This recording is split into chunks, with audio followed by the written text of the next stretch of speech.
আসসালামু আলাইকুম ওরহমতুল্লাহি ওয়াবারাকাতুহ। সম্মানিত দর্শক মণ্ডলী, আমরা যখন নামাজ পড়ব, নামাজের মধ্যে যখন হাত আমরা বাঁধব, সে সময় আমাদেরকে চারটি বিষয় অবশ্যই আমাদের লক্ষ্য রাখতে হবে। এক নাম্বার বিষয় হচ্ছে ডান হাতের তালু বাম হাতের পিঠের উপর রাখা, অর্থাৎ ডান হাতটাকে বাম হাতের এইভাবে বাম হাতের পিঠের ওপর এভাবে রেখে দেওয়া।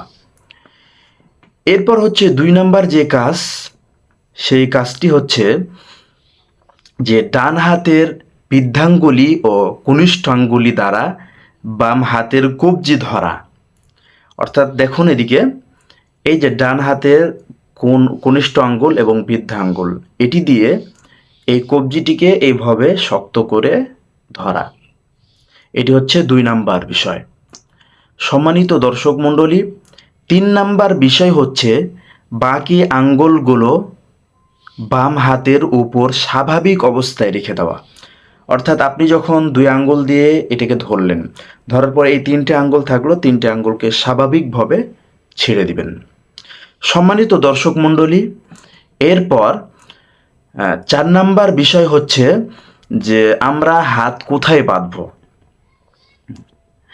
হাত বাঁধার ক্ষেত্রে অবশ্যই আমরা একটা জিনিস যদি লক্ষ্য রাখি তাহলে সবচাইতে ভালো হয়, তা হচ্ছে আমরা যখন এইভাবে ধরবো এবং এভাবে ছেড়ে দেব, এরপর হাতটাকে স্বাভাবিকভাবে আমরা ছেড়ে দিব। স্বাভাবিকভাবে ছেড়ে দিলেই আমাদের নাভির নিচে আমাদের হাতটি চলে যাবে। আর পুরুষদের জন্য নাভির নিচে হাত বাঁধা এটা সবচাইতে বেশি গ্রহণযোগ্য মত। সম্মানিত দর্শক মণ্ডলী, আশা করি আপনারা বুঝতে পেরেছেন যে কিভাবে আমরা হাত বাঁধব। সম্মানিত দর্শক মণ্ডলী, আসুন এই চারটি বিষয় অবশ্যই আমরা মাথার ভিতর রেখে কোনো হক্কানি ওলামায়ে কেরামের কাছে আমরা প্র্যাকটিস করে নিই।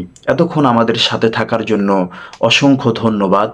আসসালামু আলাইকুম ওয়া রাহমাতুল্লাহি ওয়া বারাকাতুহু।